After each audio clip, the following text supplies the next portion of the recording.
4 เทคนิคค้นหาตัวเองให้เจอในปี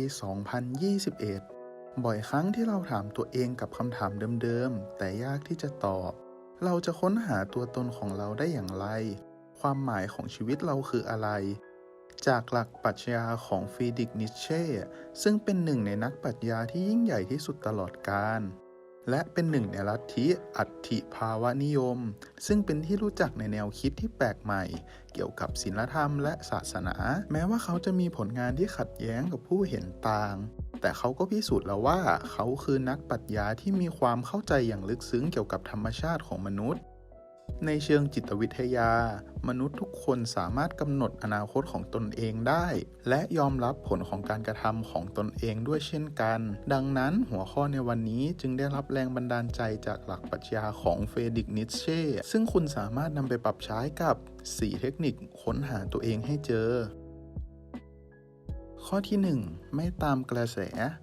นิตเช่กล่าวว่าค่านิยมสากลคือความจริงที่เป็นเพียงการแสดงออกส่วนบุคคล ซึ่งถูกสนับสนุนโดยผู้ที่เห็นชอบพวกเขา นิตเช่เชื่อว่าสังคมได้สร้างสิ่งที่พวกเขาเรียกว่าบรรทัดฐานทางสังคม ยกตัวอย่างเช่นถ้วยชามใบหนึ่งที่บิดเบี้ยว พวกเขาเชื่อว่าชามใบเนี้ยมันผิด มันควรจะมีรูปทรงครึ่งวงกลมที่ได้มาตรฐาน แต่หากมีใครที่เห็นต่างว่าชามใบเนี้ยรูปทรงปกติ คนที่เชื่อในบรรทัดฐานทางสังคมที่กล่าวมาเมื่อกี้อาจจะไม่เห็นชอบด้วย ในทำนองเดียวกันกับศีลธรรมทางสังคมที่ถูกสร้างโดยบุคคลเพื่อควบคุมพฤติกรรมของคนในสังคม นอกจากนี้ก็เพื่อกำจัดบุคลิกภาพและความคิดสร้างสรรค์เป็นบรรทัดฐานการตัดสินใจพฤติกรรมของมนุษย์ ซึ่งอาจทำให้คนบางกลุ่มเห็นต่างและนำไปสู่การต่อต้านทางสังคมหากบรรทัดฐานทางสังคมของเรานั้นมีความยืดหยุ่นเพียงพอเหล่าคนที่มีความเป็นปัจเจกบุคคลก็ไม่จำเป็นต้องถูกบังคับให้เป็นไปตามบรรทัดฐานที่สังคมตีกรอบไว้คุณลองนึกภาพดูนะมนุษย์เป็นสัตว์สังคมต้องการเป็นที่ยอมรับเมื่อมีบรรทัดฐานมาตีเส้นไว้พวกเขาจะทำทุกวิถีทางเพื่อไม่ให้โดนต่อต้าน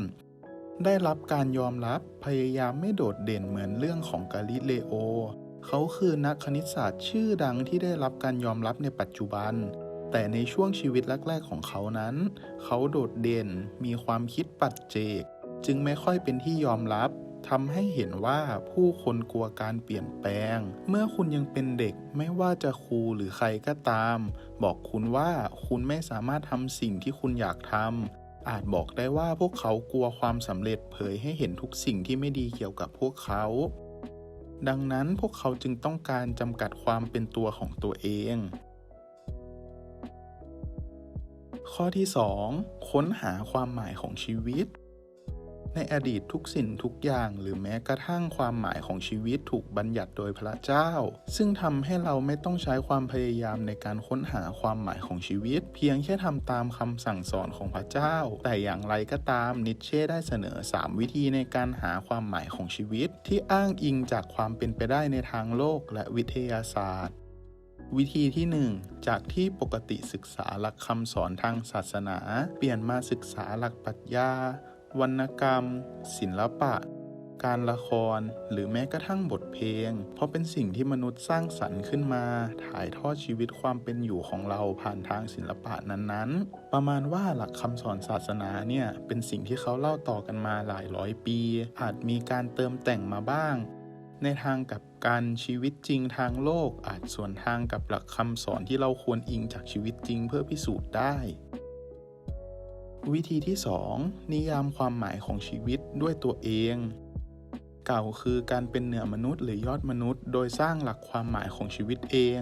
โดยไม่ได้อิงจากใครเช่นจูเลียสซีซ่าหรือนาโปเลียนหรือแม้กระทั่งพระพุทธเจ้าก็ตามสิ่งที่ผมจะหมายถึงคือสร้างคำนิยามของชีวิตตัวเองขึ้นมาใหม่วิธีที่ 3 รักตัวเองไม่ว่าจะเจออุปสรรคใดๆก็ตามการรักตัวเองเนี่ยเป็นสิ่งที่ดีไม่ว่าจะเกิดอะไรขึ้นคุณอาจจะเจอเรื่องแย่ๆหรือเรื่องที่ดีแต่การรักและยอมรับในตัวเองเนี่ยจะช่วยบูสต์ตัวเราให้ฮึดสู้ขึ้นมาใหม่เพราะหากคุณไม่ยอมรับตัวเองในทุกบทบาทที่ตัวเองเจอแล้วใครล่ะจะรักคุณต้องเริ่มจากตัวคุณเองก่อน ข้อที่ 3 ค้นหาตัวเองบางครั้งมันก็ต้องลำบากบ้างไม่มีราคาไหนแพงเกินไปเพื่อให้ได้รับสิทธิการเป็นตัวเองนิเช่กล่าวไว้ความทุกข์เป็นส่วนหนึ่งในชีวิตเราหากคุณอยากจะมีสิทธิพิเศษในตัวเองก็ต้องแลกมาด้วยความทุกข์เพื่อเพิ่มศักยภาพของตัวเองอย่างสูงสุดพวกเขาจำเป็นต้องใช้เส้นทางที่ยากลำบากซึ่งมักจะนำไปสู่ความโดดเดี่ยวเพื่อป้องกันตัวเองจากการถูกครอบงำโดยสังคมและนี่คือหนึ่งในราคาที่ต้องจ่ายมันไม่ใช่เรื่องง่ายเลยกับการที่ได้มีอิสระในตัวเองโดยไม่มีสังคมเข้ามาตีกรอบไว้อย่าให้สังคมเข้ามามีอิทธิพลในตัวเราควรอยู่เหนือพลังงานเหล่านั้นหลักปรัชญาหลากหลายเจ้าสำนักส่วนมากมีจุดประสงค์ให้เรารู้จักพัฒนาตัวเองเช่นทำยังไงให้มีความมั่นใจในตัวเองเพื่อดึงดูดเหล่านักลงทุนหรือสอนเพื่อให้เป็นที่ยอมรับจากสังคมผมจะบอกว่าหลักการเหล่านั้นเนี่ยมันไม่ผิดนะแต่วิธีการคิดและการสอนเนี่ยมันแตกต่างกันอย่างสิ้นเชิงนิเช่มองว่าคุณต้องเข้าใจถึงแก่นหลักว่าทำไมคุณถึงอยากสร้างความมั่นใจเพื่อประโยชน์แก่คนรอบข้างหรือเพื่อตัวของคุณเองการค้นหาตัวเองเนี่ยเป็นสิ่งที่ยากและต้องแลกกับความเจ็บปวดเช่นการต้องออกมาจากสังคมที่อาจจะทำให้เหงาบ้างมีคำคอรหาบ้างเป็นการตัดขาดกับความสัมพันธ์คนรอบข้างผมจะลองยกตัวอย่างเช่นพีทาโกรัสนักวิทยาศาสตร์คนแรกที่ตั้งทฤษฎีเกี่ยวกับโลกกลมและหมุนรอบตัวเองรวมถึงดวงอาทิตย์ดวงจันทร์และดาวเคราะห์ก็หมุนรอบตัวเองเช่นกันในยุคสมัยนั้นเนี่ยสังคมเชื่อว่าโลกแบนพีทาโกรัสเนี่ยจึงไม่ค่อยเป็นที่ถูกยอมรับถูกกล่าวหาว่าเป็นพวกนอกรีดซึ่งทฤษฎีเนี้ยในเวลาต่อมานักดาราศาสตร์อย่างโคเปอร์นิคัสและกาลิเลโอได้นำมาพิสูจน์แล้วพบว่าทฤษฎีนี้ถูกต้องการพยายามที่จะเดินในเส้นทางของตัวเองคุณจำเป็นต้องมีจิตใจที่เข้มแข็งและแน่วแน่เพื่อให้ได้มาซึ่งอิสระถ้าคุณผ่านจุดนี้ไปได้มันก็เป็นประโยชน์ต่อตัวคุณล้วนๆเลยนะครับข้อที่ 4 หาค่านิยมและคุณค่าในตัวเองเป้าหมายในข้อนี้คือให้คุณถามตัวเองว่าสิ่งที่คุณกำลังทำนั้นมีความหมายอย่างแท้จริงหรือคุณแค่แสดงออกจากสิ่งที่คุณคิดว่ามันถูกต้องหากคุณคิดว่าสิ่งที่คุณทำนั้นมีคุณค่าถ้างั้นก็ควรทำมันต่อไปอย่างเต็มที่การปรับตัวให้อยู่ในสังคมนั้นเปรียบเหมือนการที่อยู่ในคุกถูกกักขังถูกตีกรอบเอาไว้ไร้ซึ่งอิสรภาพทางความคิดต้องคิดเหมือนคนในสังคมอยากให้คิดหากคุณเห็นต่างก็จะถูกสังคมต่อต้านเพื่อประโยชน์สำหรับตัวคุณในการค้นหาตัวตนและค่านิยมอาจจะยากนิดนึงเพราะบุคคลที่อยู่รอบข้างของคุณอาจจะพยายามควบคุมพฤติกรรมของคุณไม่ให้แตกแถวแต่ถ้าโชคดีคุณมีคนรอบข้างที่เข้าใจคุณเป็นอย่างดี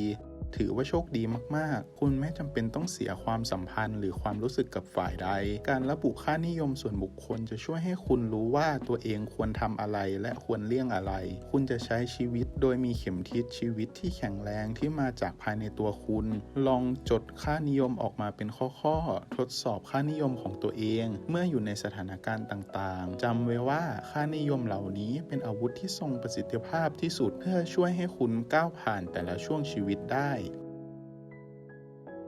และนี่ก็คือทั้งหมด 4 เทคนิคค้นหาตัวเองให้เจอในปี 2021 ลองเลือกนำไปปรับใช้กันดูและอย่าลืมสิ่งที่สำคัญที่สุดก็คือความสุขของตัวเองนะครับพยายามค้นหาตัวเองให้เจอบางคนอาจจะใช้เวลา10 ปี5 ปีหรือแม้กระทั่งปีเดียวหรือบางคนแค่ฟังคลิปนี้ก็ค้นหาตัวเองเจอเลยก็มีเหมือนกันนะครับ